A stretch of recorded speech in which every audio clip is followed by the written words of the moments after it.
Bayern Munchen siap jadikan Lazio sebagai tempat pelampiasan. Laga kedua Liga Champions babak 16 besar antara Bayern Munchen versus Lazio akan tersaji pada Rabu dini hari 6 Maret 2024 mulai pukul 3 dini hari. Meski Lazio hampir mencapai babak perempat final untuk pertama kalinya dalam 2 dekade, namun Munchen yang sedang dalam performa buruk kini siap bangkit demi melampiaskan kegagalan mereka untuk bisa mendekati Leverkusen di ajang Bundesliga. Liga Champions kini jadi satu-satunya jalan bagi Tuchel agar bisa meraih trofi di musim terakhirnya bersama Munchen.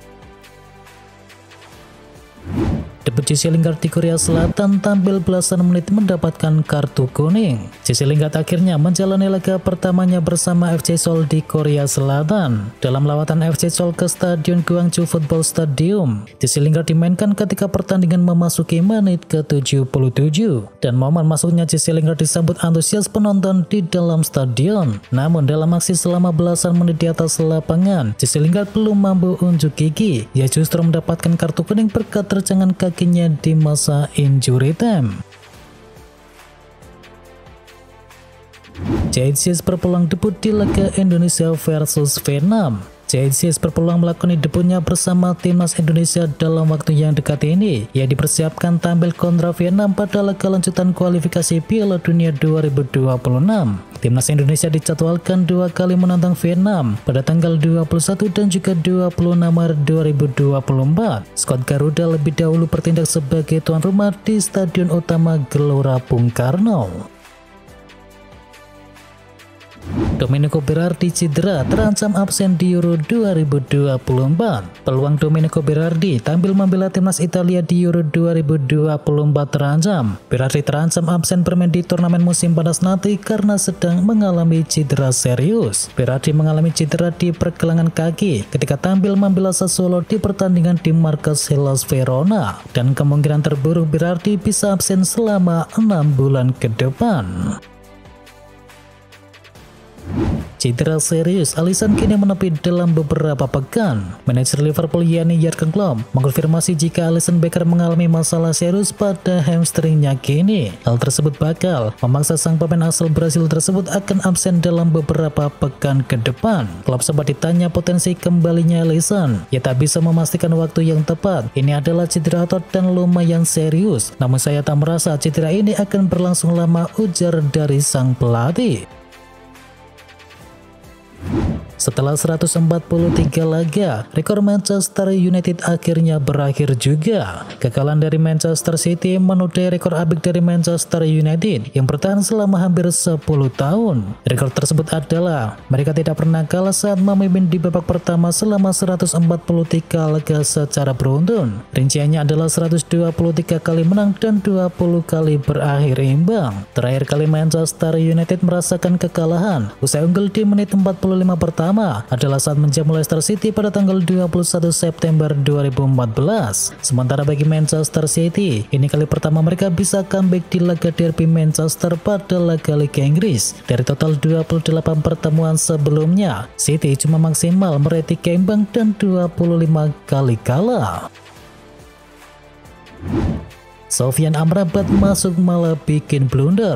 Sofyan Amrabat apes betul dalam laga derby Manchester. Pegawai United tersebut masuk sebagai pemain pengganti dan malah membuat blunder berujung bobolnya gawang milik Setan Merah. Alih-alih membendung serangan dari Manchester City, Amrabat justru membuat kesalahan fatal di masa injury time. Pemain asal Maroko tersebut gagal mengontrol bola dari Casemiro dengan sempurna di dalam kotak penalti Manchester United, hingga bola akhirnya bisa direbut oleh Rodri yang langsung meneruskannya kepada Erling Haaland. Kesalahan Amrabat berakhir dengan tembakan on target dari Haaland ke gawang Setan Merah. Liverpool menang dramatis, McAllister mendapatkan pujian. Sebuah umpan dari Alexis McAllister yang berhasil diselesaikan oleh Darwin Núñez dengan sundulan. Aksi dari McAllister tersebut kini mengundang banyak sanjungan. Dan mantan penggawa Man City yakni Nedim Onoha menyebut bahwa mental menjadi juara dunia tergambar dalam pesepak bola 25 tahun tersebut saat membela Liverpool. Alexis McAllister sangat berkualitas. Dia membawa dirinya seperti pemenang Piala Dunia, ujar dari mantan pemain dari Manchester City itu. Christian Pulisic dapat ancaman pembunuhan usai Milan kalahkan Lazio. Christian Pulisic menjadi salah satu faktor penentu AC Milan bisa mengalahkan Lazio. Bintang asal Amerika Serikat tersebut sampai mendapatkan ancaman pembunuhan usai laga. Usai laga itu, Pulisic mengunggah foto bersama Milan di Instagram, dan menurut ESPN, mantan penggawa dari Chelsea dan juga Borussia Dortmund tersebut dikirimi pesan bernada ancaman pembunuhan di media sosialnya. AS Roma pede hadapi Brighton. AS Roma mendapatkan hasil-hasil positif belakangan ini, dan rangkaian hasil ini menjadi model bagus bagi Roma untuk menghadapi Brighton and Hove Albion di laga Liga Eropa. Roma selanjutnya akan menghadapi Brighton di babak 16 besar Liga Eropa. Roma akan lebih dahulu bertindak sebagai tuan rumah pada laga leg pertama di Stadion Olimpico. Kapten Roma yakni Lorenzo Pellegrini menyebut hasil-hasil belakangan ini menyuntikkan rasa kepercayaan diri kepada tim AS Roma. Bayer Leverkusen terus catatkan rekor. Bayer Leverkusen merebut poin penuh di markas FC Cologne dalam lanjutan Bundesliga Jerman. Pasukan Xabi Alonso pun kini makin kokoh di puncak klasemen sementara. Kemenangan atas Cologne membuat Leverkusen kokoh di puncak klasemen dengan raihan 64 poin, dan kini Bayer Leverkusen unggul 10 angka dari Bayern Munchen yang berada tepat di bawahnya. Leverkusen turut memperpanjang rekor tak terkalahkan sejak awal musim ini. Mereka belum pernah kalah dalam total 34 laga beruntun di semua kompetisi. Barcelona gagal menang. Tidak ada pemenang dari pertandingan antara Athletic Bilbao dengan Barcelona dalam laga lanjutan La Liga Spanyol. Laga tersebut berakhir imbang dengan skor akhir 0-0. Dengan hasil ini Barcelona hanya menambah 1 poin di peringkat ketiga dengan koleksi 58 poin, dan Barcelona kini tertinggal 8 poin dari Real Madrid dan 1 angka dari Girona. Sementara Bilbao berada di posisi kelima dengan koleksi 50 poin. Pochettino tidak merasa dicintai oleh fans dari Chelsea. Mauricio Pochettino mengaku tidak merasa dicintai oleh fans Chelsea. Pochettino sadar betul ia harus membangun hubungan dengan supporter lewat sebuah kemenangan. Diketahui dalam pertandingan terakhir, supporter Chelsea terdengar menyanyikan chants penolakan terhadap Todd Boehly dan meneriakkan nama Jose Mourinho serta meminta Pochettino untuk dipecat.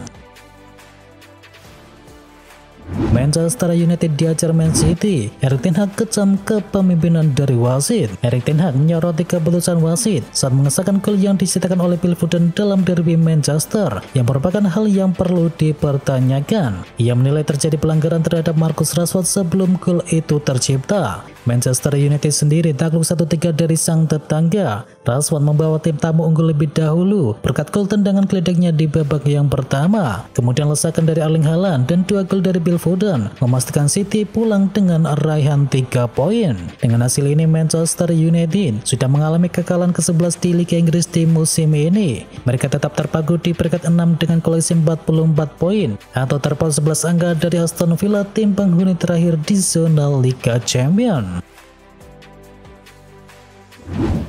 PSG mencoba move on dari Kylian Mbappe. Sekitar 2 pekan lalu pertengahan Februari 2024, beberapa jurnalis Eropa seperti Fabrizio Romano membocorkan situasi dari Kylian Mbappe. Romano mengabarkan bahwa Kylian Mbappe sudah berpamitan terhadap presiden klub yakni Nasser Al-Khelaifi, meski tentu keduanya masih harus berbicara lebih lanjut. Sejak gosip beredar, ada perubahan yang tampak dalam skuad PSG. Pelatih PSG yakni Luis Enrique sepertinya ingin membuat tim perlahan-lahan terbiasa bermain tanpa adanya Kylian Mbappe. 2 pertandingan terakhir PSG kontra Rennes dan juga kontra AS Monaco, Mbappe tidak bermain secara 90 menit dan dia ditarik keluar di babak yang kedua.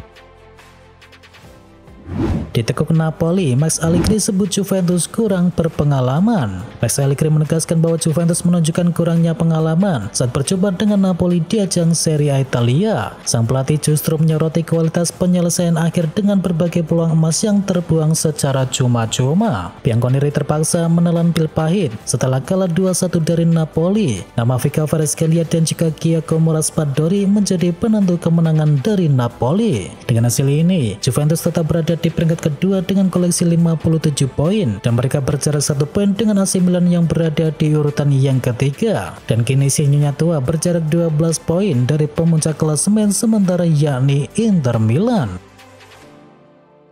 Seriusi perburuan Amorim, Liverpool kirim perwakilannya ke Portugal. Liverpool tampaknya serius mempertimbangkan untuk menjadikan Ruben Amorim sebagai pengganti dari Jurgen Klopp. Kabarnya mereka telah mengirim perwakilannya ke Portugal. Perwakilan itu ikut menyaksikan duel antara Sporting Lisbon melawan Benfica di laga leg pertama semifinal Taça da Liga. Saat itu Amorim sukses membawa timnya menang dengan skor akhir 2-1. Kabar kehadiran perwakilan di Liverpool ini dilansir oleh The Mirror. Media Inggris itu juga menyebut bahwa Liverpool melakukan penilaian untuk melihat apakah Amorim layak dijadikan sebagai pengganti dari Jurgen Klopp ataukah tidak. Aston Villa permanenkan pemain buangan dari Barcelona. Aston Villa disebut siap mempermanenkan Slema Lenglet dari Barcelona. Hal ini bakal membuat Azulgrana mendapatkan modal tambahan guna bergerilya di bursa transfer musim panas. Menurut laporan dari Mundo Deportivo, Aston Villa disebut siap mempermanenkan sang pemain di akhir musim. Dan untuk mempermanenkan jasa mantan penggawa dari Sevilla tersebut, tim besutan dari Unai Emery tak perlu mengeluarkan dana yang banyak. Pasalnya menurut laporan dari Barca Blaugranes, tim asal Catalonia tersebut mematok valuasi 10 juta euro untuk sang pemain. Luka Modric kembali dikabarkan akan pindah ke Inter Miami. Luka Modric yang mulai ditepikan di Real Madrid di musim ini kembali dikaitkan dengan kepindahannya menuju Inter Miami. Peja Mijatovic yang memiliki hubungan khusus dengan kapten timnas Kroasia itu mengungkapkan bahwa Modric telah mendapatkan tawaran dari Amerika Serikat dan Inter Miami pada khususnya. Lebih jauh, mantan penggawa dari Real Madrid itu mengatakan bahwa Luka Modric secara pribadi tertarik dengan kemungkinan tersebut. Chelsea siap Gary Caulfield dari kejaran Liverpool dan juga PSG. Chelsea dikabarkan tidak berniat untuk menerima tawaran di musim panas untuk bek muda mereka yakni Levi Colwill di tengah ketertarikan dari Liverpool dan juga PSG. Evening Standard menyatakan bahwa Chelsea akan menolak pendekatan apapun untuk Colwill di bursa transfer musim panas, dan bek tengah kelahiran 2003 ini juga tetap puas di London Barat meskipun klub dalam keadaan sulit seperti saat ini. Jamal Musiala tolak tawaran baru, Liverpool langsung siaga 1. Liverpool kini berada dalam siaga 1 setelah Jamal Musiala menolak tawaran kontrak baru dari Bayern Munchen yang membuatnya berpotensi pindah menuju Liga Inggris. Liverpool bergabung dengan Manchester City dalam perburuan gelandang muda Jerman itu. Spekulasi meningkat setelah Jamal Musiala ditawari kontrak dengan gaji 150.000 pound sterling per minggunya untuk bisa bertahan di Bayern Munchen. Namun sayangnya ia menolak proposal tawaran tersebut. Jika Jamal Musiala ingin pindah ke klub yang baru, ia akan mengharuskan klub peminatnya mengeluarkan biaya yang cukup besar. Bayern Munchen dilaporkan akan meminta bayaran setidaknya 80 juta pound sterling untuk pemain berusia 21 tahun itu, yang akan meminta gaji mingguan sekitar 200.000 pound sterling per minggunya.